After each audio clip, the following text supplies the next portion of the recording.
Alors bonjour à tous, bienvenue sur ma chaîne.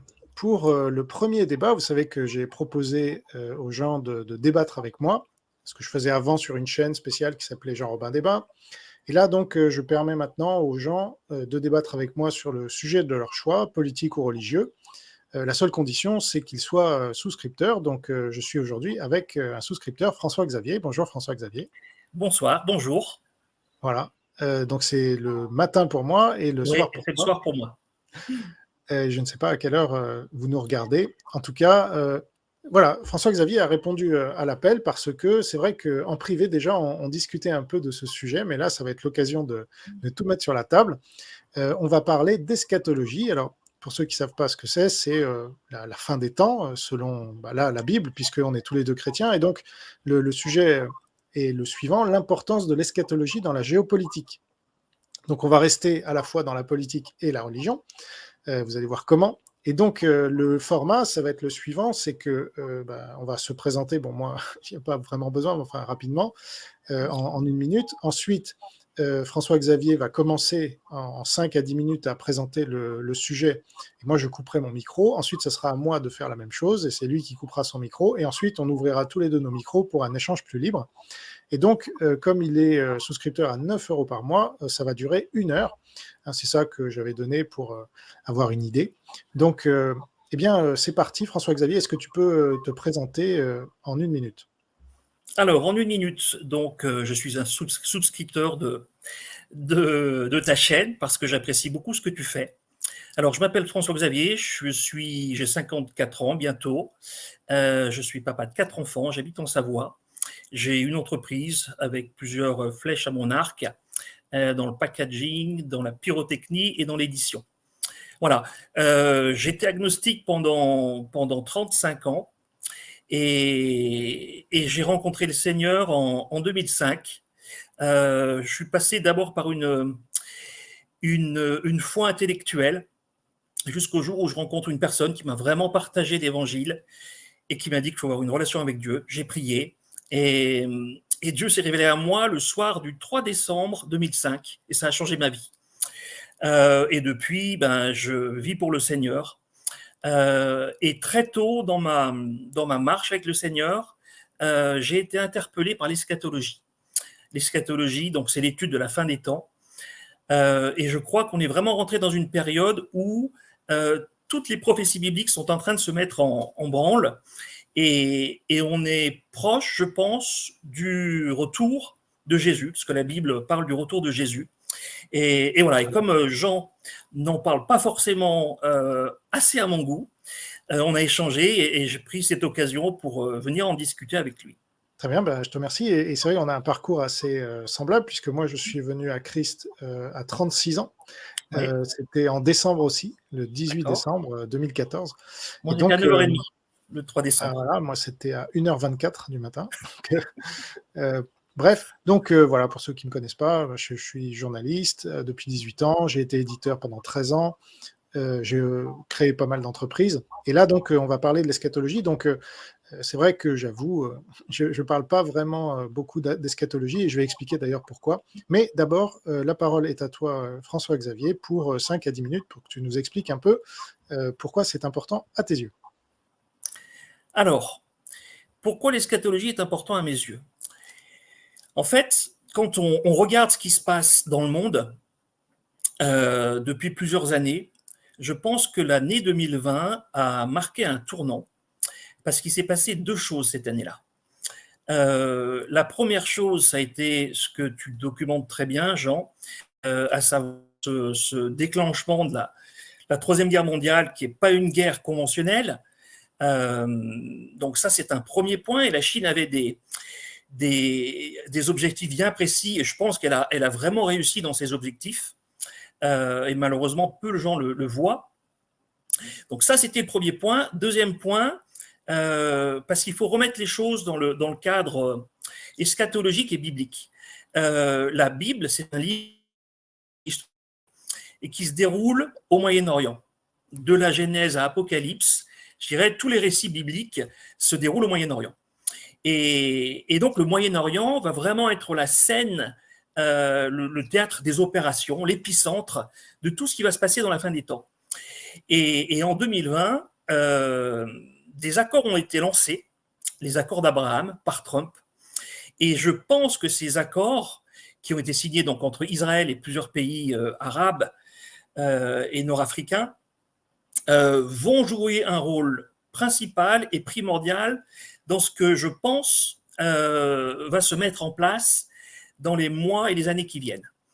Et la Bible en parle justement, c'est pour ça que c'est intéressant.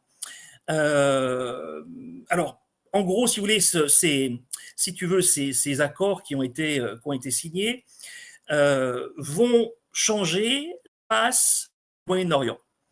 Et la face du Moyen-Orient va changer quand l'Arabie Saoudite rejoindra les accords d'Abraham. Et je pense que ça va se faire prochainement. Alors, ça aurait dû se faire s'il n'y avait pas eu de la guerre en Israël le 7 octobre. Et ce qui s'est passé, c'est intéressant. Moi, mon analyse, c'est que ça a été déclenché justement pour empêcher cet accord, ce rapprochement entre l'Arabie Saoudite et Israël. Alors, je pense que ça va le retarder un petit peu, mais ça ne va pas l'empêcher, parce que la Bible parle de ce rapprochement, elle parle de ces deux blocs, et en fait, on va voir dans un avenir proche la formation de ce que Daniel, dans Daniel 11, appelle le roi du Sud. Et le roi du Sud, c'est les pays au Moyen-Orient qui ont choisi Israël plutôt que la position, je veux dire, de l'islam classique qui haït Israël et qui veut détruire Israël. Donc, ils ont bien compris qu'Israël n'était pas la menace et que la menace, c'était l'Iran. Et ils ont compris qu'il y a du business à faire avec Israël, donc ils ont choisi Israël. Mais ce choix va avoir des conséquences bibliques parce que quand on verra cette alliance se former avec l'Arabie Saoudite, qui est la dernière pièce maîtresse à entrer dans cette se former une autre alliance au Moyen-Orient avec tous les pays qui haïssent vraiment Israël et qui veulent sa destruction. Et le pays qui sera moteur dans cette contre-alliance, c'est la Turquie. Parce que la Turquie est le pays dans la Bible qui va jouer le rôle principal, en fait, des événements de la fin des temps. Et ça, c'est très important de le comprendre, c'est très important de le savoir. Et ce qui est intéressant avec les prophéties bibliques, c'est que les prophéties bibliques sont vraies, sont correctes. Et alors, on sait que la Bible, un tiers de la Bible est prophétique. Et en fait, les prophéties sur la première venue de Jésus se sont toutes réalisées. Et les prophéties sur le retour de Jésus vont se réaliser. Et je pense qu'on est vraiment rentré, quand on regarde et qu'on observe ce qui se passe au Moyen-Orient et sur la scène géopolitique, on voit vraiment les choses se mettre en place. Tu dois peut-être suivre un petit peu la Turquie, en tout cas Erdogan, avec le conflit avec Israël. Et Erdogan, il a clairement pris position pour le Hamas.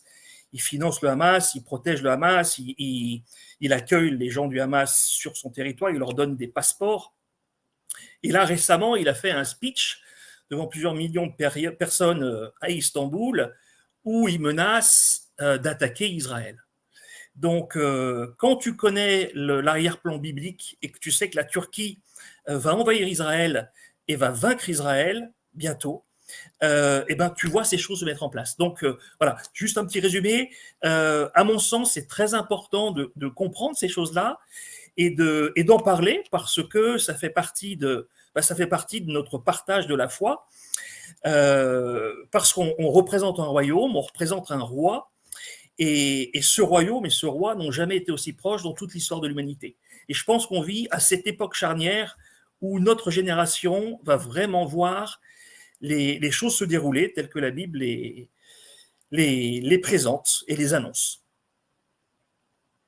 Voilà, là j'ai parlé 5 minutes. Est-ce que tu veux que je continue ou... Tu peux un peu continuer si tu veux. Hein.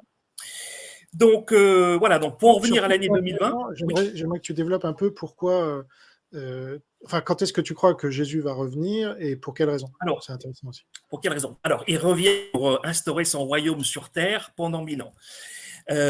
Alors, j'ai récemment traduit un livre qui parle de ces choses-là, justement, qui s'appelle Messie 2030, et en fait, qui est un livre basé sur une cinquantaine de prophéties bibliques qui, en fait, dévoile un calendrier chronologique biblique de 7000 ans pour le monde, avec une venue du Messie à l'an 4, un retour de Messie à l'an 6000.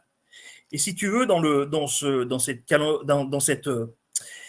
chronologie, dans ce calendrier, Jésus est venu, il est mort et ressuscité en l'an 4000 du calendrier biblique. Et si tu veux, si on part de sa mort et de sa résurrection en l'an 30, c'est la date la plus probable, il revient 40 jubilés après. 40 jubilés après, c'est 2000 ans. Donc, si cette date, et les prophéties pointent vraiment en direction de ce timing, c'est pour ça que je pense que c'est très important et très intéressant de l'étudier, d'en entendre parler. Donc, si ce timing est correct, et l'avenir nous le dira, et si Jésus revenait en 2030, ça veut dire qu'avant cette période-là, parce qu'on sait que, bibliquement parlant, il y a un personnage qui va entrer en scène et il va y avoir une période de tribulation.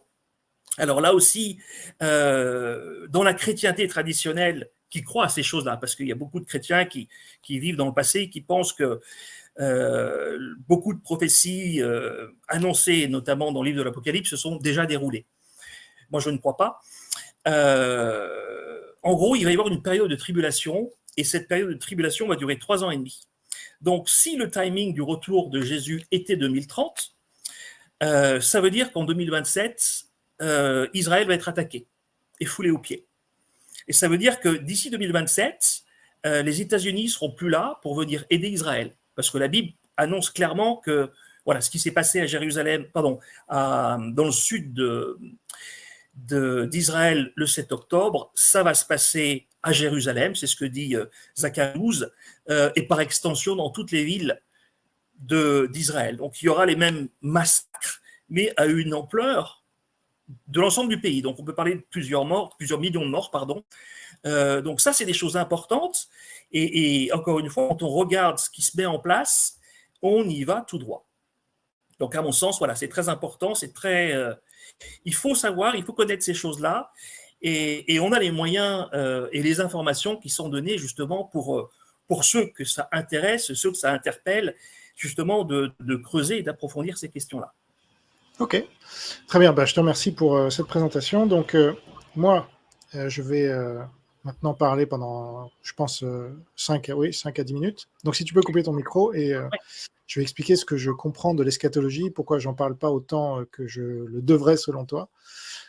Donc, comme tout bon protestant, je vais commencer par des versets de la Bible. Matthieu 24, 36, pour ce qui est du jour et de l'heure, donc du retour de Jésus, personne ne le sait. Ni les anges des cieux, ni le Fils, mais le Père seul. Ensuite, Apocalypse 22, 18, je le déclare à quiconque entend les paroles de la prophétie de ce livre, si quelqu'un y ajoute quelque chose, Dieu le frappera des fléaux décrits dans ce livre. Ensuite, je ne lis pas tout le passage parce qu'il est un peu long, mais Matthieu 7, 21, 23, en gros, ça dit que ceux qui disent Seigneur, Seigneur n'entreront pas tous dans le royaume des cieux, mais seuls ceux qui font la volonté du Père qui est aux cieux. Et ensuite, ils répondent Seigneur, n'avons-nous pas prophétisé par ton nom? Et il leur répond Retirez-vous de moi, vous qui commettez l'iniquité.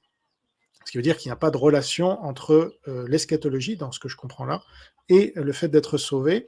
Ensuite, Luc 21, 34, 36, prenez garde à vous-même, de crainte que vos cœurs ne s'apesantissent par les excès du manger et du boire, et par les soucis de la vie, et que ce jour ne vienne sur vous à l'improviste, car il viendra comme un filet sur tous ceux qui habitent sur la face de toute la terre. Veillez donc et priez en tout temps. Donc pour moi, ces versets signifient clairement que, 1, on ne peut pas savoir quand Jésus va revenir. On ne doit pas le savoir, parce que j'aurais pu citer aussi Deutéronome 29, 29, qui dit que ce qui est révélé est pour nous et notre descendance, mais ce qui est caché est à Dieu. Donc, cela relève plus de l'occultisme, d'après moi, qui est condamné très clairement dans la Bible, que de vouloir découvrir ce qui est caché, à savoir la date du retour de Jésus.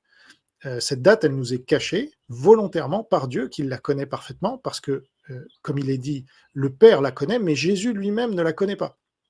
Donc ça va très loin. Alors, on ne sait pas pourquoi cette information a été cachée à Jésus, mais apparemment, c'est volontaire.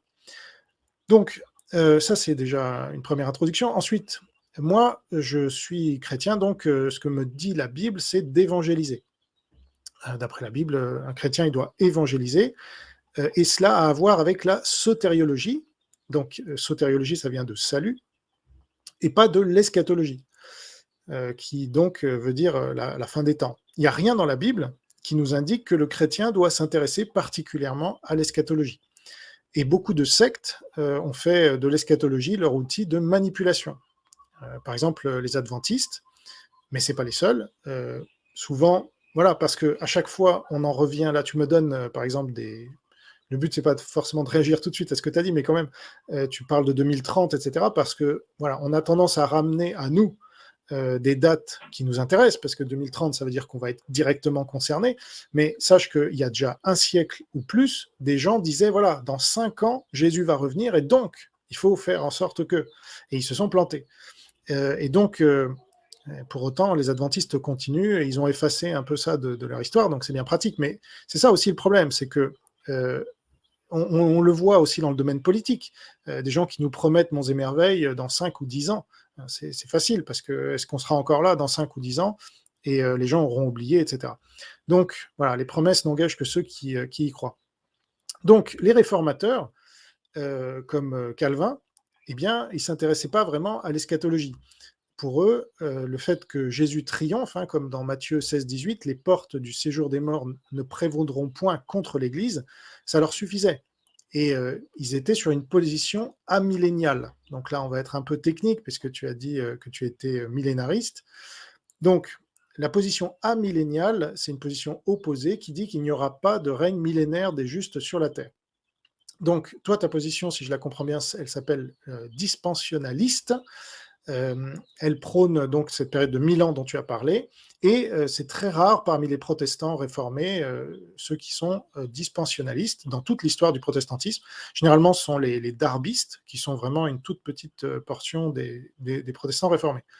Et le principal problème du dispensionnalisme, d'après les protestants réformés, c'est qu'il fait une différence entre Israël et l'Église, alors qu'il n'y en a pas. Le vrai Israël, c'est l'Église, tout comme le vrai juif, c'est le chrétien circoncis, mais dans le cœur.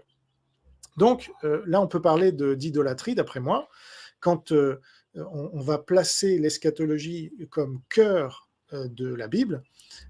Pour moi, l'eschatologie est très secondaire, voire inutile, et elle peut faire diversion. Au camion qui passe. L'eschatologie, quand elle est portée vraiment trop haut, elle peut faire diversion de Jésus si on y prend garde. Et ça, c'est vraiment un danger, parce qu'on sait dans Nombre et dans Jean 3,14 que voilà, c'est Moïse qui a élevé le serpent d'airain dans le désert, et ceux qui regardaient ce serpent et qui étaient eux-mêmes piqués par un serpent conservaient la vie. Et de même, il faut regarder Jésus pour conserver la vie. Donc cette focalisation sur Jésus, elle est essentielle, et c'est ça la sotériologie. Par contre, l'eschatologie a tendance à faire diversion de Jésus, hein, parce qu'on n'a pas besoin de Jésus pour l'eschatologie. Là, tu as parlé beaucoup, à part le retour de Jésus, mais sinon sur l'Israël, Daniel, etc., Jésus n'est pas là-dedans. Donc, l'eschatologie peut devenir une idole, et j'ai vu des gens s'y plonger corps et âme et devenir idolâtres, malheureusement. Souvent parce qu'ils faisaient partie de ces sectes, et parce qu'on peut inventer beaucoup de choses. Par rapport à l'eschatologie, il y a 1001 interprétations possibles. Comment est-ce qu'on pourrait savoir quelle est la bonne? Chaque secte ou chaque personne même peut avoir la sienne propre. Donc là, ça devient très compliqué, à moins de penser être touché par la grâce de manière spécifique, ce qui n'est pas chrétien. Hein. Donc, ma conclusion, c'est que la question de la sotériologie est fondamentale. Jésus nous demande de faire des disciples, de demander aux gens de se repentir et de croire en lui, mais il ne nous demande pas de faire de l'eschatologie. Donc c'est totalement secondaire, et c'est sujet à tant d'interprétations invérifiables que ça en devient un puits sans fond et sans fin, dans lequel des esprits faibles peuvent se perdre et perdre les autres. Je ne dis pas que tu es un esprit faible, évidemment, mais j'ai vu beaucoup de gens ici en Polynésie notamment, depuis que je suis chrétien et que je vis ici, s'y perdre. vraiment. Et ils passaient beaucoup, beaucoup de temps qu'ils auraient dû passer à évangéliser et qu'ils ne passent pas à évangéliser. Donc personnellement, je ne vois pas l'intérêt de l'eschatologie, tout comme voilà, historiquement les protestants réformés. Ça ne change rien dans ma vie. L'important, c'est d'être sauvé et de savoir qu'il faut se repentir de ses péchés, croire en Jésus, le confesser de ses lèvres et croire qu'il est ressuscité pour être sauvé, comme le dit Paul en Romains 19. Pour le reste, on ne peut pas savoir la date et l'heure, donc à quoi bon chercher si Dieu nous dit de ne pas chercher, à quoi bon chercher? Voilà, c'est ça ma principale raison pour laquelle je parle très rarement, en effet, d'eschatologie. Et puis, j'aime pas avoir tort non plus, donc si je ne suis pas certain de quelque chose, j'aime pas en parler, tout simplement. Voilà. Alors, je te laisse la parole maintenant pour réagir, ouvrir nos micros tous les deux, et que ça soit un peu plus libre, mais je te laisse déjà réagir à ce que j'ai dit. Alors, merci Jean pour partager ta position, qui est une position que je partage sur certains points et pas sur d'autres. Tu as commencé par dire que personne ne connaît le jour et l'heure. Donc ça, c'est un passage que Jésus, enfin, ce sont des paroles de Jésus dans Matthieu 24, mais ces paroles, il faut les remettre dans leur contexte. Et si tu veux, le contexte de ces paroles de Jésus, elles rentrent dans un cadre chronologique et dans un cadre temporel. Qu'est-ce que j'entends par là? J'entends par là que quand Jésus a dit ces paroles, et d'ailleurs, il répond à une question de ses disciples qui lui dit « Mais quand c'est que ces choses-là vont arriver ?» Donc, quand tu dis que les gens ne s'intéressent pas à l'eschatologie, si, la première question des disciples, c'était raconte-nous quand tout ça va se passer. Parce que qu'est-ce que les disciples attendaient? Les disciples, ils attendaient l'instauration du royaume. Ce qu'il faut bien comprendre, c'est que l'espérance messianique d'Israël, du peuple de Dieu, alors je ne vais pas entrer dans la définition de l'Israël biblique, qui n'est pas celle que les gens comprennent généralement, mais ça c'est une autre question. Mais en tout cas, l'espérance de tous les croyants, c'était l'instauration du royaume, c'est-à-dire Jésus en tant que roi qui règne sur terre. C'est pour ça que les disciples ont posé à Jésus cette question, mais dis-nous quand c'est que ça va se passer. Alors Jésus leur répond, c'est pas à vous de connaître le jour et l'heure, personne ne connaît sauf mon Père. Alors pourquoi Jésus, il dit personne ne connaît? Et ce qui est intéressant, c'est de noter que Jésus, il parle au présent. C'est-à-dire qu'au 1er siècle, dans la temporalité, personne ne connaissait le jour et l'heure. Même pas lui. Pourquoi? Parce que lui, il était dans son humanité. Aujourd'hui, il connaît très bien le jour de son retour, parce qu'il est dans l'éternité. Mais à l'époque, il n'y a que le Père qui pouvait savoir. Et ce qui est intéressant aussi, c'est de faire le parallèle avec Daniel, parce que Jésus, en fait, reprend exactement le même propos qu'on retrouve dans Daniel.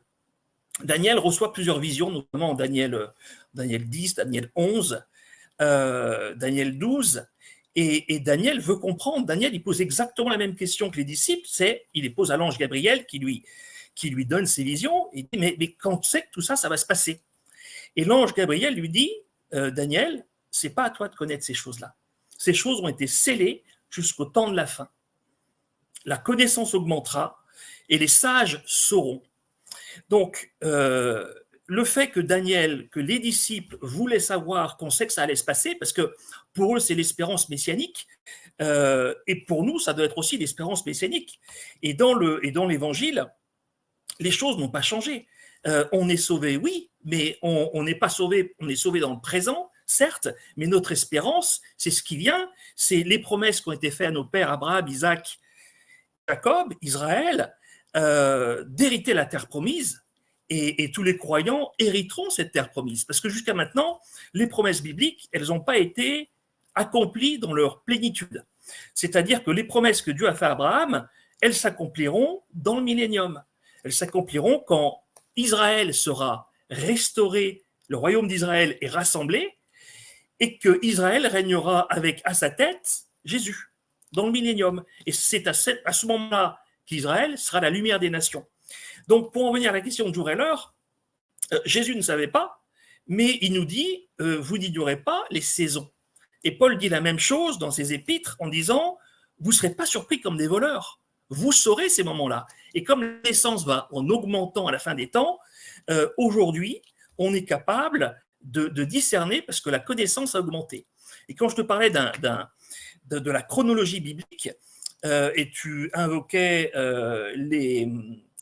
les adventistes avec effectivement des fausses prophéties qui ont été faites, qui étaient farfelues, il y en a tout le temps des fausses prophéties.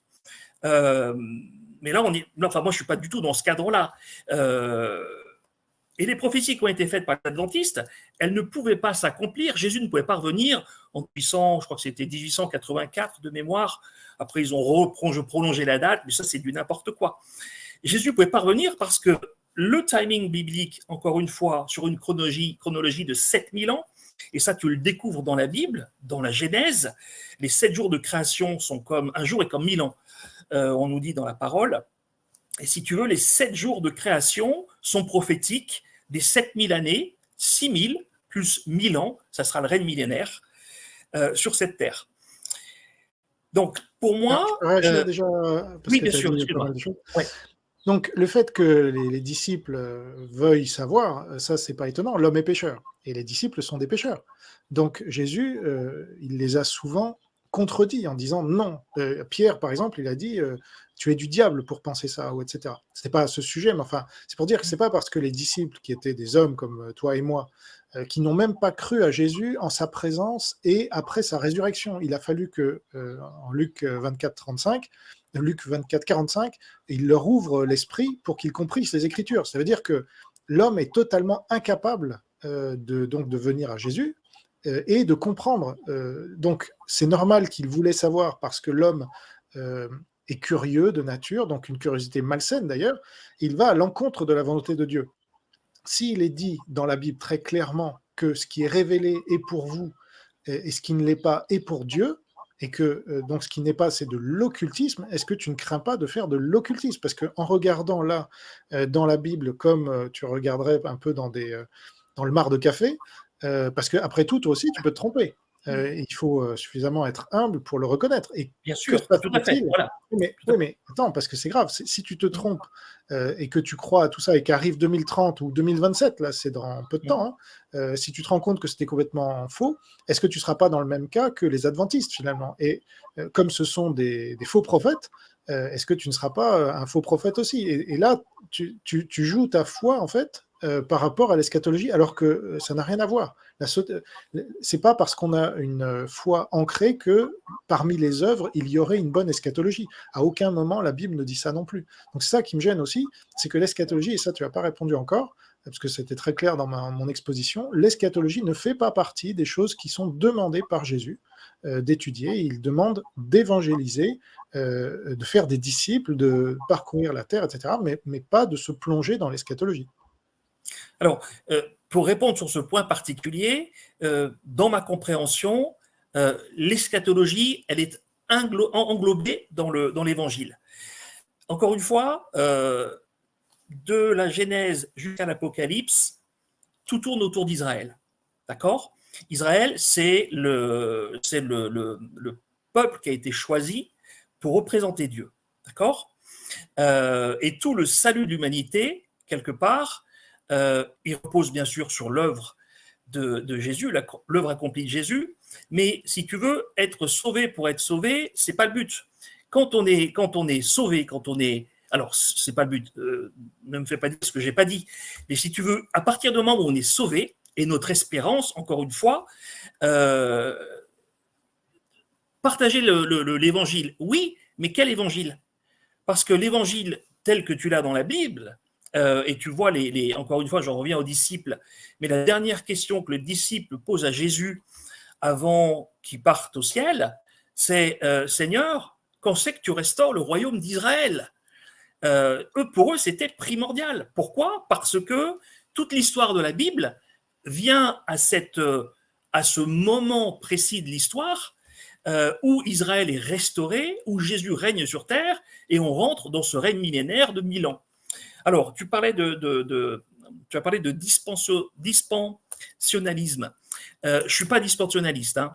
Par contre, je crois que les prophéties qui annoncent un règne de 1000 ans sur cette terre, oui, sont littérales et ne se sont pas encore produites et vont se produire dans l'avenir. Donc, si OK. tu veux, moi, dans ma compréhension et dans mon partage de l'évangile, qui est centré dans la Bible autour d'Israël, mais aujourd'hui, dans la chrétienté, on te parle de Jésus, c'est ton sauveur, c'est vrai, il est mort, il est ressuscité pour porter nos péchés, il veut qu'on soit sauvé, mais sauvé pourquoi? Dans la Bible, le salut, il est lié à Israël et il est lié au royaume et à ce règne qui arrive bientôt. Ah, c'est bien parce que c'est là où on n'est pas d'accord. Donc moi, je pense que le message biblique est centré sur Jésus et sur rien d'autre. Tu peux pas avoir Oui, deux centres. Donc soit tu non, dis non. c'est centré sur Jésus, soit Jésus, c'est le tu dis c'est sauveur. comment? Jésus, c'est le sauveur. Bien sûr, c'est pas Israël Oui. qui sauve, c'est Jésus Non, qui mais sauve. non. Voilà. D'accord. Mais du coup, alors, si tu dis c'est centré sur, là, tu viens de dire c'est centré sur Israël. Et c'est centré sur Jésus. Tu peux pas avoir deux centres. Tu peux avoir un seul centre. Et le centre, on le sait bien, toi et moi, c'est Jésus. Donc, Oui, tout autre centre prétendu est quelque chose qui fait diversion du vrai centre qui est Jésus et sur lequel on doit avoir notre attention. Or, Israël, via l'eschatologie, nous fait détourner l'attention de Jésus. C'est ça qui me dérange et que je disais tout à l'heure. Par ailleurs, Jésus nous dit en Jean 18,36, « Mon royaume n'est pas de ce monde ». Ça veut oui. dire que l'eschatologie est de ce monde, n'est-ce pas? Bah, le royaume, il n'est pas de ce monde à l'heure actuelle, mais il vient sur ce monde. Et c'est là qu'il faut, à mon avis, comprendre le véritable message de l'évangile et le but final du royaume qui est sur cette terre. Ouais. Mais Mais que alors, je tu. vais aller Voilà. jusqu'au bout de ma démonstration parce que tu n'as pas répondu à ma question. Est-ce que l'eschatologie est de ce monde? Bah, l'eschatologie, c'est l'étude de la parole pour savoir qui va venir dans la fin des temps. Donc, oui, c'est de ce monde. Voilà. Donc, nous, notre royaume n'est Mais pas de ça ce nous monde. aide à comprendre le monde qui vient. Et encore une fois, Alors, le monde je qui vais finir vient, ma c'est démonstration. le. Pardon, excuse-moi. Tu pourras réagir, mais je veux finir ma démonstration parce que si Jésus nous dit mon royaume n'est pas de ce monde, donc le vôtre non plus si vous êtes chrétien. Donc ce qui est de ce monde, vous n'êtes pas du monde, vous êtes haï par le monde comme j'ai été haï, et donc moi ce qui est de ce monde m'intéresse très peu en fait, et c'est Mhm. normal pour un chrétien. Donc le message de la Bible, c'est, en gros, si je peux résumer, c'est faites confiance en Dieu plutôt qu'en votre propre sagesse. Là, l'eschatologie va à l'encontre de ce message.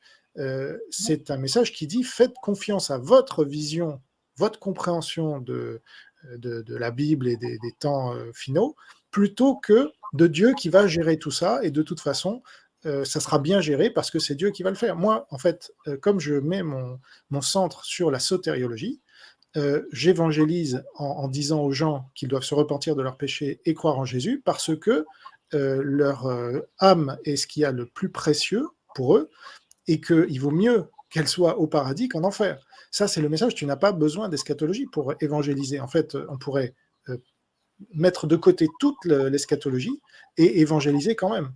Donc c'est pour ça, pour Oui. moi, c'est totalement secondaire. Il y a un volet eschatologique dans la Bible, mais voilà, parce que Dieu veut nous faire savoir qu'il maîtrise tout du début à la fin, et que dès la création du monde, il avait déjà écrit la dernière ligne, voilà, qui est son triomphe sur Satan. Donc ça, c'est pour rassurer le chrétien aussi que Dieu est bien Dieu, et voilà, moi je pense qu'il le dit pour ça, et pas pour qu'on se plonge là-dedans avec ferveur, et souvent trop de ferveur, qui nous fait justement croire qu'il y aurait deux centres, comme un peu tu l'as dit. Est-ce que tu veux revenir sur cette déclaration qu'il y aurait deux centres? Est-ce que tu penses Non, ça? non, en fait, non, il n'y a pas de centre. Effectivement, Jésus est au centre de toute la parole. Il est au centre du monde. Voilà. Et Jésus, c'est le personnage principal de toutes les Écritures. Là, on est bien d'accord. Mais encore une fois, quand tu prends en compte le plan global de Dieu, dans le plan de Dieu, nous, on vit dans la temporalité. Pour nous, ce qui est important, c'est le maintenant, c'est le présent. Mais aux yeux de Dieu, ce qui est important, c'est ce qui vient après. D'accord? Lui, il est en dehors du temps. Mais ce qui est important, c'est l'éternité dans laquelle les croyants vont rentrer, dans un premier temps, durant le royaume millénaire, parce que ceux qui ont la foi en Jésus aujourd'hui, à son retour, revêtiront leur corps glorifié et régneront avec Jésus pendant 1000 ans sur cette terre. Donc ça veut dire que durant le millénium, tu auras à la fois des gens dans leur état physique, tous les gens qui vont survivre de ce qui va se passer dans la fin des temps et rentrer dans le millénium. Tu auras Jésus qui va régner sur terre. Tu auras Israël glorifié, c'est-à-dire toi et moi, qui vont régner avec Jésus. Et après, à la fin de ces 1000 ans, on rentre dans l'éternité. d'accord? Mais la finalité je dirais, du Père, c'est pas le temps présent, c'est l'éternité qui va passer avec tous ceux qui, dans le présent, veulent bien mettre leur foi en lui. D'accord? Donc, si tu veux, dans l'Évangile, c'est pas que le maintenant, c'est ce qui vient après et ce qui vient pour l'éternité.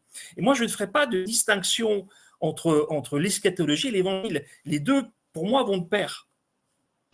Oui, mais pour répondre, est-ce que tu peux répondre à une question que je t'ai un peu posée tout à l'heure, mais je vais être plus explicite. Donc, si tu te trompes, par exemple, moi je suis journaliste chrétien, mais je veux dire la vérité aux gens, tu vois, je ne peux pas leur Bien dire, sûr. parce que je vois aussi beaucoup de gens comme Jovanovic ou je sais pas quoi, qui partent dans des délires hein, sur le 777, la numérologie et tout ça. Parce que ça, c'est le problème aussi. Quand on plonge dans l'eschatologie, on en vient, et il y a beaucoup de catholiques qui tombent là-dedans. C'est pour moi une preuve que c'est pas de Jésus. Donc, on risque de se tromper et donc de mener les gens. Parce que pour rappeler ce qui s'est passé avec les adventistes, c'est que c'était une secte qui disait ça pour que des fidèles vendent leur maison et donnent leur argent à la secte. Et du coup, on voit bien derrière. Alors, ça peut être une démarche personnelle comme la tienne qui ne fait pas partie d'une secte, mais il faut voir qu'il y a des gourous aussi qui profitent de Bien cette sûr. faiblesse qu'ont les gens, parce que tout le monde voudrait connaître l'avenir et tout le monde voudrait savoir ce qui va se passer. Mais moi, finalement, donc la question que je te pose, c'est quid? Qu'est-ce qui se passe dans ta foi si tu te trompes? Parce que ça, tu le sauras rapidement. Est-ce que tu diras juste, ah, bah, j'ai mal compris les Écritures? Mais finalement, tout ce que tu auras dit aux gens, là, tu parles publiquement, par exemple, tu les auras menés en bateau, du coup. Est-ce que tu reconnaîtras ça et est-ce que c'est un risque que tu es prêt à prendre? Ok. Alors, encore une fois, et tu l'as très bien dit, moi, j'ai rien à vendre à personne. D'accord? J'ai de l'argent à prendre à personne. Je vis dans ma relation avec le Père à travers son Fils euh, pour le servir. Donc, quelque part, ces compréhensions, alors c'est pas moi qui les ai eues comme ça, c'est pas tombé du ciel, hein, c'est d'autres frères et sœurs qui ont étudié pendant de très nombreuses années les Écritures et qui ont découvert cette chronologie. Maintenant, en aucun cas, ils disent c'est comme ça va se passer comme ça. Non, ils restent très humbles en disant ben voilà, nous, nos découvertes basées sur des prophéties bibliques et le livre dont je te parlais tout à l'heure, euh, c'est 52 prophéties bibliques. Je veux dire, c'est pas farfelu, c'est vraiment du solide. Alors pour quelqu'un qui aime la parole et qui est curieux et qui attend son royaume, qui attend la prière de Jésus. Quand Jésus il demande, il dit, les disciples disent à Jésus, mais comment il faut prier? C'est quoi? C'est Père, que ton règne vienne, que ta volonté soit faite sur terre comme au ciel. En gros, il prie pour que le royaume vienne. Donc, si on est très proche de ce royaume, moi, pour moi, l'importance de comprendre ce qui va se passer, c'est pour réveiller les gens. Parce que les gens, ils dorment. Alors, quand je dis réveiller les gens, c'est réveiller les croyants. Les croyants, alors pour moi, un croyant, c'est quelqu'un qui est né de nouveau. Voilà, si tu n'es pas né de nouveau, si tu n'es pas rempli de l'esprit, tu ne fais pas partie du royaume de Dieu. Mais les gens qui sont véritablement nés de nouveau, et aujourd'hui, si on regarde un petit peu le spectre de la chrétienté, les gens qui mettent en avant la nouvelle naissance, on va dire, c'est dans le milieu évangélique. Je schématise. Hein. Il y a vraiment cette relation mise en avant de nos péchés, du besoin d'être lavé de nos péchés et d'avoir une relation avec Dieu à travers son esprit, à travers la foi. Mais aujourd'hui, ces gens-là, justement parce qu'ils en ont rien à faire de l'eschatologie, ils sont complètement, je dirais, endormis et à la masse. Et quand je dis ça, c'est pas peu dire. Et on sait que Jésus il revient pour une épouse qui est sans tache, sans ride, qui est purifiée et qui veille. Mais aujourd'hui, les chrétiens ne s'imaginent même pas ce qui va leur tomber sur la tête. Et si le royaume est vraiment proche, moi, si tu veux, c'est plus un cri d'alarme en disant hé les gars, réveillez-vous, préparez-vous. Soyez pas comme les vierges folles qui n'ont pas fait le plein d'huile. Prenez le plein d'huile parce que c'est vraiment le moment. Et ce que les gens ne comprennent pas, c'est que la grande tribulation, c'est quelque part un jugement que Dieu envoie, comme tout père qui aime ses enfants, ben, il les châtie quand ses enfants ils font n'importe quoi. Et après, il va pardonner. Mais si tu veux, on est à l'aube d'une période où Dieu va vraiment châtier ses enfants.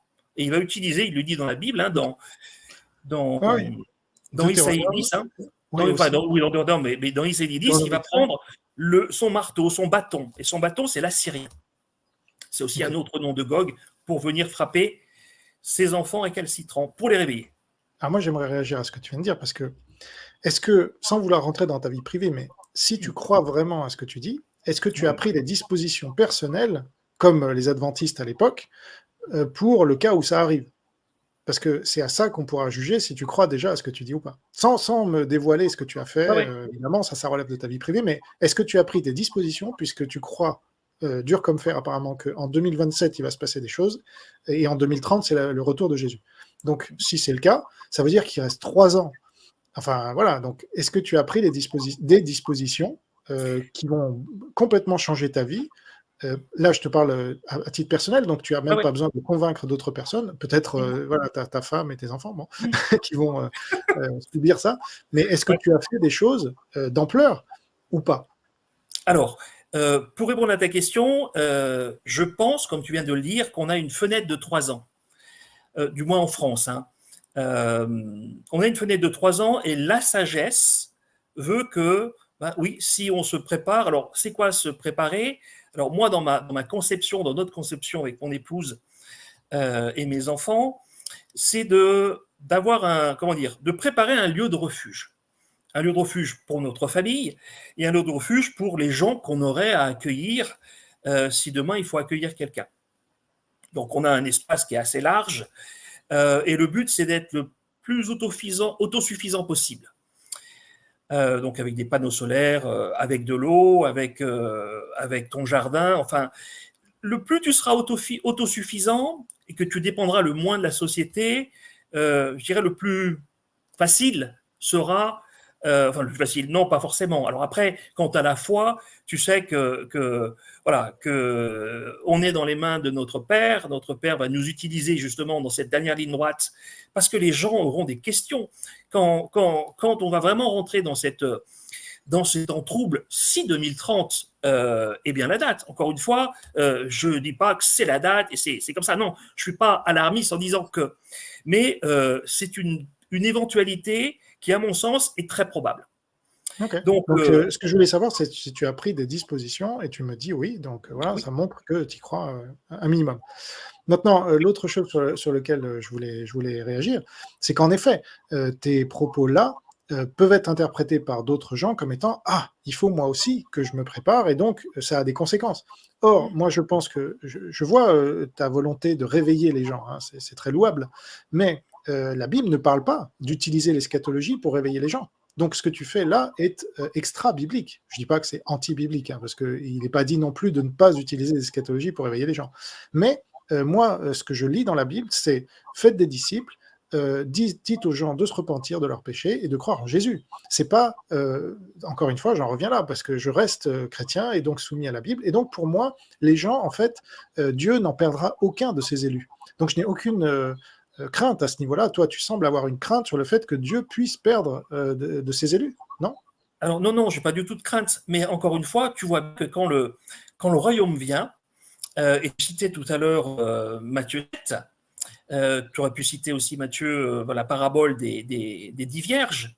Tu en as 5 qui sont prêtes et tu en as 5 qui ne sont pas prêtes. À mon sens, celles qui ne sont pas prêtes, justement, c'est celles qui ont dit un petit peu comme toi, pour l'eschatologie, finalement, on s'en moque, Jésus revient pas. Quelque part, à mon sens, hein, c'est un manque de préparation. Et dans le passage que tu citais tout à l'heure, et parce qu'il y a 2 volets, en fait, dans les temps dans lesquels on vit et on va peut-être vivre prochainement, et par rapport au retour de notre roi. Et c'est là où je pense, et c'est là où, si tu veux, où est mon cœur par rapport à partager ce message.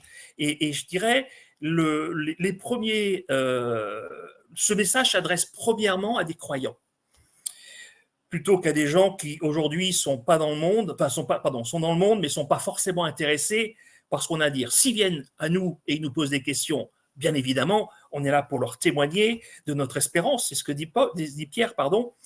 Et notre espérance, elle est en Jésus, elle est dans notre salut et elle est dans notre sécurité par rapport à ce qui vient. Donc, pour répondre à ta question, non, j'ai pas du tout peur de ce qui vient, mais juste quand mon roi arrive, je veux entendre de sa bouche: fidèle serviteur, tu étais fidèle en peu de choses, tu as multiplié les talents que je t'ai donnés, rentre et prends possession du royaume.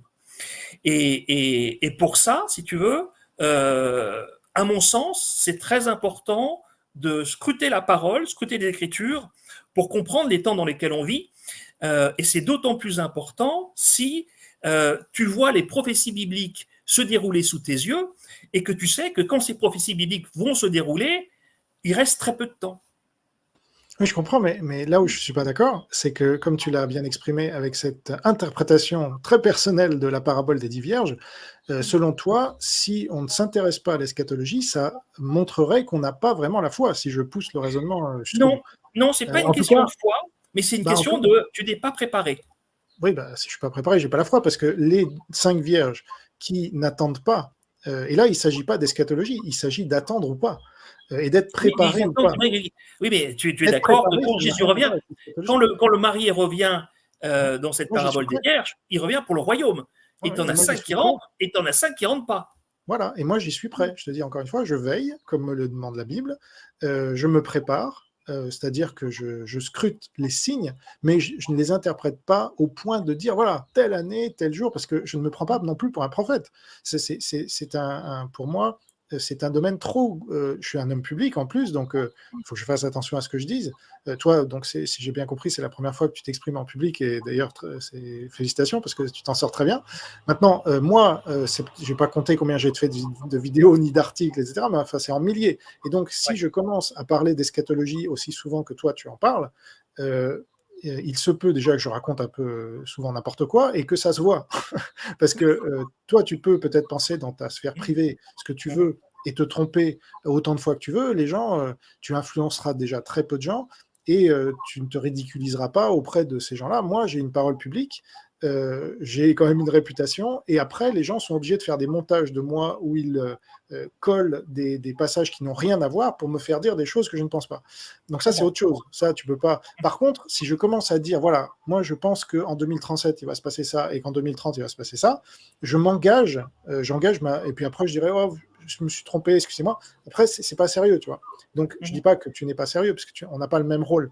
Tu as le droit de penser ce que tu veux. Mais encore une fois, ce qui me dérange, cette interprétation des paraboles, hein, Jésus a dit je ne permettrai pas l'interprétation des paraboles à tous. Justement, ça relève du mystère, mais ce qu'on peut comprendre assez clairement, c'est qu'il y a effectivement des gens qui ont la foi.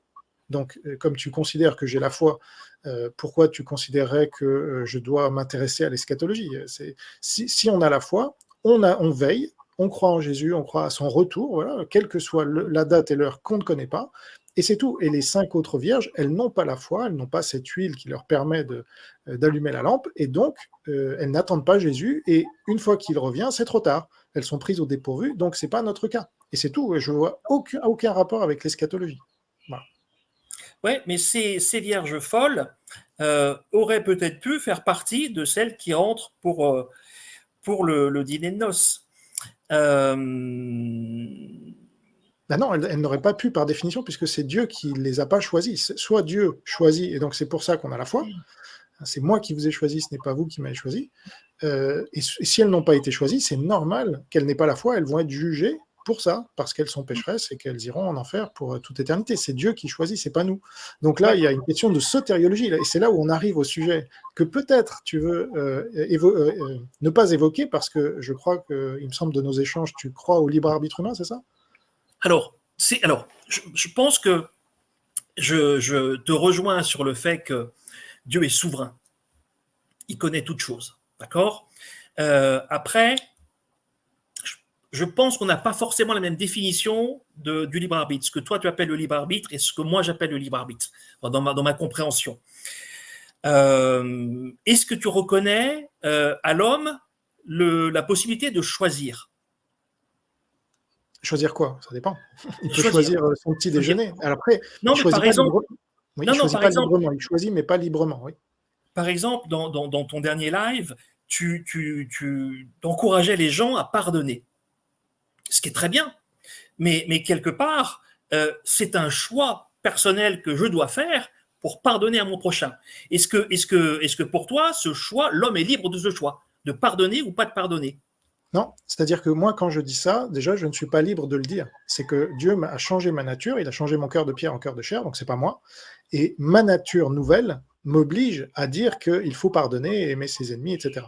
Et les gens qui reçoivent ce que je leur dis, soit vont y croire et ça ne sera pas leur choix, c'est parce qu'ils seront chrétiens et c'est pas de leur fait, soit ils ne vont pas y croire parce que ça ne sera pas de leur choix non plus.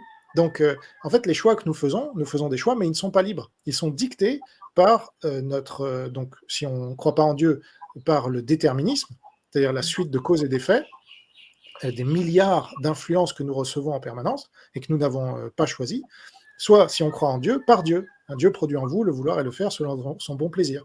Voilà. Donc, ça répond à ta question, je pense.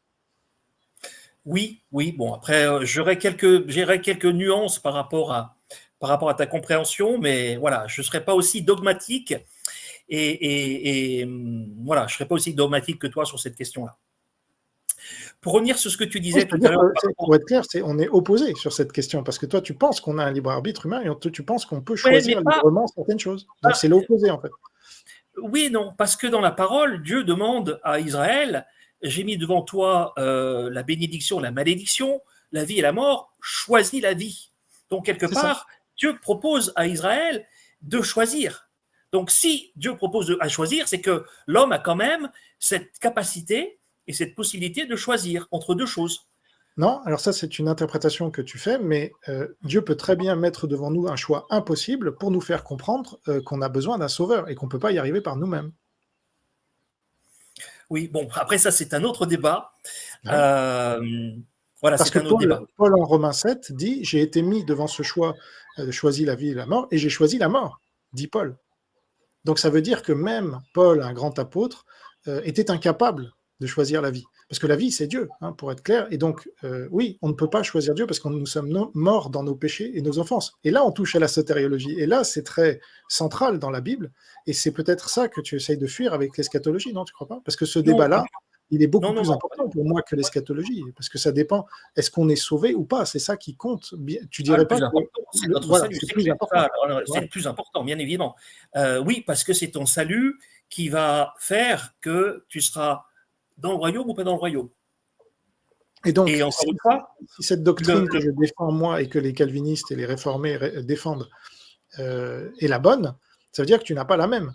Donc là, est-ce que ça ne te fait pas poser plus de questions que sur l'eschatologie? non, non, non, parce que après, voilà, je connais ma relation avec le Père. On a tous des expériences. Toi, tu es venu au Seigneur sans que quelqu'un t'ait partagé l'évangile, sans que tu aies un choix de dire bon, bah, j'y crois pas. Donc, quelque part, tu as un parcours qui est différent du mien. Moi, je sais que dans mon parcours, j'aurais pu choisir de ne pas y croire. Par contre, ça n'enlève pas au fait que Dieu est souverain et Dieu, dans sa préscience, savait très bien que François Xavier, le 3 décembre 2005, à 9h30 du soir, il allait recevoir cette grâce que j'ai reçue. Mais si tu veux, dans mon parcours avant, il y a quand même eu un cheminement. Alors, c'est l'esprit qui m'a amené à Dieu, bien évidemment, mais quand tu parles de l'évangile à quelqu'un, toi, tu ne sais pas si cette personne va accepter ou pas accepter. Dieu, il sait parfaitement quelles personnes vont accepter sa parole ou pas. Il le sait par avance, nous, on ne le sait pas. D'accord? Mais je pense que l'homme a quand même le choix de dire oui ou de dire non à Dieu. Ce qui ne change rien au fait que Dieu sait exactement ce qui va se passer d'avance, mais nous, on ne le sait pas. Oui, c'est là où ça change effectivement complètement, puisque dans Daniel et dans plein d'autres versets dans la Bible, il est dit qu'on ne peut pas résister à Dieu. C'est ce que nous, les calvinistes, on appelle Non, la tout à grâce fait. irrésistible. Donc, et Paul le dit lui-même aussi, enfin, quasiment, Job le dit aussi, personne ne résiste à tes idées, à tes pensées. Donc, toi, tu dis, si nous, êtres humains qui ne sommes rien, Non, qui non, sommes, on peut non, non, je dis pas résister à ça. Dieu. Ben si, c'est ce que Non, tu viens de je dire. dis pas ça. Tu Non, dis, on non, peut non, dire non. non. On C'est-à-dire, peut en dire non. gros, Dieu décide qui est élu, qui ne l'est pas Non, c'est pas dès qui la décide. fondation du monde. Si, c'est ce Alors, que dit Ephésiens 1. dans ma compréhension, c'est pas qui décide, il sait. Il sait, avant même de créer le monde, il savait exactement ce qui allait se passer. Il savait que Satan allait se rebeller par orgueil. Il savait qu'il allait tenter Ève et que le péché allait rentrer dans le monde à cause d'Adam. Il avait vu tout ce qui allait se passer, si tu veux, dans le monde. Il aurait pu dire non, il y aura, ce qui va se passer, c'est tellement horrible, je n'avance pas avec ce plan-là. D'accord? Mais il a aussi vu tous les gens comme toi et moi qui, par amour pour lui, allaient dans leur cheminement répondre de façon positive à sa main tendue, à son amour. Ça, il les a vus. Et c'est pour ça qu'il a créé le monde. Parce que, encore une fois, ce qui vient après, c'est la chose la plus importante, c'est avec qui Dieu va passer l'éternité. Et il va passer l'éternité avec tous ceux qui auront répondu de façon positive à son appel. Lui, il savait d'avance. C'est Nous, ça on ne qui est savait intéressant. pas. Voilà. Moi, c'est pour ça que moi, la sotériologie m'intéresse beaucoup plus que l'eschatologie, parce que là, tu vois, le débat qu'on est en train d'avoir, qui est dans cette deuxième partie de vidéo, m'intéresse beaucoup plus que la première partie, qui était le sujet. Mais finalement, quand on en revient à savoir qui est sauvé, et là, ce que tu me dis, c'est que, en fait, on n'a pas la même vision de Dieu, toi et moi. Moi, je vois un Dieu qui choisit avant la fondation du monde, comme le dit Éphésiens et comme le dit toute la Bible, d'après moi, il choisit ses élus par qui? Par Dieu. Oui, mais Donc, il est choisi sur quels critères? c'est selon le bon plaisir de sa volonté, nous dit Éphésiens. Donc, Et c'est c'est là ce où sont je des suis. critères qui sont parfaits, parce que Dieu est parfait, et c'est son plan. Et c'est pas parce qu'il regarde dans l'avenir et qu'il apprend. Dieu ne peut pas apprendre, il sait déjà tout. C'est Donc, tout, bien sûr. Et puis, il ne voilà. va pas dans l'avenir, il est en dehors du temps. Mais moi, Voilà. ce que je Donc, c'est pense, parce qu'il a c'est que choisi que les gens ne peuvent pas ensuite, parce que ta vision finalement, c'est celle. C'est pour ça que tu t'intéresses beaucoup à l'eschatologie, à mon avis, comme les arminiens en général. C'est vrai, les protestants réformés ne s'y intéressent très peu, comme je l'ai dit tout à l'heure, parce et que c'est nous, peut-être pour ça qu'ils ne seront pas prêts. notre focale, c'est la sotériologie. C'est ce que dit la Bible. Nous sommes très attachés à la Bible. L'eschatologie Moi aussi. n'est pas demandée dans la Bible, n'est pas demandée dans. C'est pas une mission qui est confiée aux chrétiens. Allez parler de l'eschatologie aux gens. C'est pas vrai. Par contre, aller faire des disciples, si. Et ça, ça passe par la sotériologie, pas par l'eschatologie. Alors toi, tu penses que ça passe par Non, l'eschatologie, non, tu vas me alors moi, si tu veux, je sépare pas les deux. Pour moi, c'est ouais. ensemble. L'évangile, le véritable évangile, c'est l'évangile du royaume, c'est l'espérance d'Israël. Et l'espérance d'Israël, elle a toujours été un Messie qui règne sur Israël, sur terre. Et ça, c'est encore des choses qui sont à venir. Et là où je pense que le message est important pour ceux qui veulent bien entendre, encore une fois, hein, c'est que c'est à nous de nous préparer. Parce que si la parole te dit, tiens, si Dieu a prophétisé que avant le retour du Messie, les nations d'alentour, avec une coalition menée par la Turquie, Gog et Magog, c'est pas la Russie comme beaucoup le pensent, c'est la Turquie, va attaquer Israël. Il y aura l'Iran dans cette coalition, va attaquer, va envahir Israël et va vaincre Israël. Et si tu vois ça se produire de ton vivant, d'accord, et je pense que c'est en train de se mettre en place, eh bien, à mon sens, tu te dis, waouh, la parole prophétise ça, c'est exactement ce qui se passe, qu'est-ce que je fais? D'accord? Et à mon sens, qu'est-ce qu'on fait? Il faut qu'on se prépare. Et c'est là où le message eschatologique, mais qui fait partie de l'évangile, encore une fois, moi, je ne mélange pas les deux. Et c'est là où ce message est super important, parce que c'est notre roi qui revient, et notre roi, on n'est pas des touristes, on est des ambassadeurs. Et en tant qu'ambassadeur, je peux te dire qu'on a un boulot à faire. Mais aujourd'hui, ce boulot, il n'est pas fait au sein de la chrétienté. La chrétienté, elle dort à point fermé. Quand tu leur parles de la fin des temps, oh, tu sais pas quoi, moi je vais être enlevé 7 ans avant le retour du Messie. Mais ça, c'est n'importe quoi. Ça, c'est un mensonge, c'est une doctrine de démon. Mais aujourd'hui, 90% de la chrétienté évangélique croit à ce mensonge.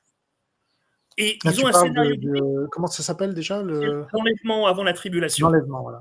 Ouais, Rapture en l'enlèvement. anglais. Okay. Rapture. Pre-trib rapture. Ouais. Mais si tu veux, ces gens-là, ils sont complètement à côté de la Pâque. Et toi, si tu Okay. aimes ton prochain, tu vas le voir, tu le secoues en disant, hé mon gars, réveille-toi. parce que tu n'es pas prêt pour ton roi. Et en tant qu'ambassadeur, on sera jugé. Tu es d'accord avec moi? Quand Ah oui, Jésus ça, revient, on sera jugé, les croyants justement. seront jugés. Et on Ça, sera oui. jugé sur tout ce qu'on a fait depuis le jour où il nous a sauvés jusqu'au jour où on rentre dans sa présence. Et Hum, là, on sera récompensé ou pas récompensé c'est selon ça. notre marche. Alors, moi, ce que Et je donc, te je peux propose, te on dire, arrive à la fin de notre ouais, échange, donc je vais conclure d'accord, rapidement, et puis je te laisserai le dernier mot pour que tu puisses conclure et qu'on reste dans l'heure qu'on s'était attribuée. Mais mhm, c'était franchement un débat très intéressant d'eschatologie, donc j'espère que ça aura intéressé les gens. N'hésitez pas à nous dire ce que vous en avez pensé dans les commentaires, et on vous répondra, François-Xavier et moi, si on est interpellé directement en tout cas. Donc, moi, ma conclusion de ce débat, donc je te remercie d'y avoir participé et de me l'avoir proposé déjà. Et c'est le premier, donc voilà, le premier est toujours plus difficile à se lancer à l'eau, donc je te remercie d'autant plus. Maintenant, moi, ce que je conclus, c'est que tu m'as pas convaincu, mais bon, ça ne sera pas une surprise. peut-être Peut-être la tu auras prochaine fois. convaincu, voilà, peut-être la prochaine fois, et puis peut-être tu auras convaincu des gens qui nous regardent, mais pourquoi tu m'as pas convaincu? C'est parce que, en tant que chrétien, on est attaché à Jésus d'abord, qui ne parle pas d'eschatologie comme étant un des moyens de sauver ou d'évangéliser, première chose. Ensuite, Jésus, c'est la vérité, le chemin et la vie. Et tu as toi-même reconnu que tu n'étais pas sûr à 100% des dates ni des pays dont tu parles. Or, moi, en tant que chrétien, je suis attaché donc à la vérité, dont je veux être sûr à 100%. Je suis sûr à 100% que ce que dit la Bible est vrai, et donc, je ne vais pas commencer à interpréter des Gog et des Magog pour trouver des pays ou des dates, parce que ça, c'est casse-gueule, et je ne veux pas mentir. Voilà. Et je pense que justement, tu as raison, on sera jugé sur nos œuvres, et dans ces œuvres, moi, je ne veux pas m'engager dans de l'eschatologie où je pourrais mentir, parce que ça sera compté, ça sera décompté, mais pas à mon bénéfice, si tu vois ce que je veux dire. Hein. Si je me trompe et que j'ai menti et que j'ai prétendu que c'était un moyen pour réveiller les gens et les faire se convertir, ça peut faire des convertis effectivement, mais des faux convertis aussi. Donc il faut faire attention à ce genre de danger. Et pour toutes ces raisons et beaucoup d'autres que j'ai expliquées pendant ce débat, sur lesquelles je ne reviens pas forcément, je ne pense toujours pas que l'eschatologie est une priorité dans mon travail de chrétien, qui en effet est très important. On nous juge à nos œuvres aussi, même si ce n'est pas nos œuvres qui nous permettent d'être sauvés. Donc, je te remercie pour ce débat et je te laisse maintenant les quelques minutes qu'il te faut pour conclure. Ok, alors merci Jean. En tout cas, c'était sympa et agréable de partager avec toi. Alors, on partage on a beaucoup de choses en commun hein, par rapport au salut, par rapport à l'importance de partager la parole, par rapport à l'importance de Jésus, Yeshua en hébreu. Mais je pense que, enfin, et encore une fois, tu l'as dit tout à l'heure, on n'a pas non plus les mêmes rôles. Moi, j'ai pas un ministère public. Toi, tu as un ministère public. J'entends ce que tu dis. Le but, c'est pas de mentir, bien évidemment, mais je pense qu'en tant que croyant, on peut avoir des opinions, on peut avoir des compréhensions et des partages sur des prophéties bibliques. D'autant plus que le retour du Messie, c'est un élément clé parce que c'est notre espérance. Notre espérance, c'est voilà, de revêtir nos corps glorifiés et de voir notre Sauveur et de pouvoir être dans sa présence. Ça, je pense que c'est l'espérance de tous les croyants. Moi, j'ai cette espérance en moi et elle est d'autant plus bouillonnante que quand je regarde les prophéties bibliques et quand je regarde la géopolitique mondiale, je vois les choses se mettre en place. C'est pour ça que mon cœur bouillonne et que j'ai vraiment cette espérance et je ressens l'importance justement de réveiller mes frères et sœurs en Christ qui, eux, ne voient pas ces choses-là ou ne veulent pas les voir ou dorment ou regardent dans une mauvaise direction parce que je pense qu'on a un appel à se repentir parce que le royaume est très très proche. Voilà. Et si notre génération était celle qui va vivre la transition de ce monde dans le prochain monde, wow, quelle grâce! Quelle grâce et quel honneur, quelque part. Voilà, il y a encore Bien. beaucoup de choses à dire Ouais, mais par c'est une très bonne rapport. conclusion. Donc, comme on a dépassé l'heure, et puis je te remercie encore, mais je rappelle que vous pouvez débattre avec moi comme vient de le faire François-Xavier, selon le niveau de votre souscription. Vous m'envoyez d'abord un mail, et je vous mettrai le mail dans la description. Enfin, là, vous le voyez apparaître, puisqu'il y aura un petit montage. Et ensuite, on va débattre déjà du sujet, parce que comme on a fait avec François-Xavier, donc il m'a proposé un sujet, et il se trouve que c'est un sujet qui me convenait. Mais après, on doit peut-être un peu tourner les boutons pour voir quel est le sujet exact. Et une fois qu'on l'a trouvé, soit vous êtes déjà souscripteur, soit il faut souscrire, parce que c'est un travail pour moi aussi, et le temps que je passe à faire ça, je ne le passe pas à faire autre chose. Donc il faut comprendre ça. Je sais, il y a des gens qui me disent comment oses-tu c'est les marchands du temple, etc. Donc ça me fait doucement rigoler. Souvent, je demande à ces gens-là et alors vous travaillez dans quoi pour travailler gratuitement? Ça m'intéresse. Et ils me disent ah non, je travaille pas gratuitement. Voilà, bon, merci. Ah oui, mais il y a un tel qui fait ça tout gratuitement. Je dis bah, c'est son problème. Peut-être il a d'autres, peut-être c'est un héritier, peut-être je sais pas moi. Peut-être il a des mécènes. Vous voyez, moi j'ai pas des mécènes, j'ai des souscripteurs et donc bah, je les privilégie, c'est normal, et on peut tout à fait être mon souscripteur et être en désaccord avec moi sur certains points. Voilà, on ne peut pas être d'accord sur tout, comme on l'a bien vu aujourd'hui. Donc je te remercie encore, François-Xavier, et donc on va diffuser cette émission très rapidement Est-ce sur la que, chaîne. est-ce que je peux faire une petite annonce, Jean, par rapport Oui. à notre maison d'édition, Ah, ben, je t'en prie, mon oui, épouse et moi? bien sûr. Alors, si ça vous intéresse, on a une maison d'édition qui s'appelle les Éditions Schma, éditionschma.com. Ça s'écrit Tous nos comment? livres, alors édition avec un S, Oui, schma, shma.com. d'accord. Tous nos livres sont téléchargeables gratuitement sur le site. Et pour ceux qui veulent acheter, les acheter, ils peuvent les acheter. Mais c'est voilà, c'est gratuit. On travaille sur une nouvelle traduction de la Bible qui s'appelle la Bible des racines hébraïques. Ça, c'est il y Ah, a 3 tomes tu me qui l'avais vont envoyé, sortir. oui. Je crois que Je tu me crois que l'as je t'ai envoyé. envoyé Daniel Apocalypse, ouais. Ça, c'est les D'accord. évangiles. On vient de sortir Bereshit, traduction au commencement. Alors, c'est une nouvelle traduction avec des commentaires messianiques, des commentaires qui remettent les Écritures dans, dans leur contexte hébraïque. Donc, pour tous ceux qui sont interpellés par la parole, c'est téléchargeable gratuitement sur le site où vous pouvez acheter les livres aussi. Voilà. Très bien. Parfait. Ben, Merci. je te remercie encore, Je t'en François-Xavier, prie. et Et à puis, très au bientôt plaisir. pour voilà, de nouveaux débats. Salut. Salut.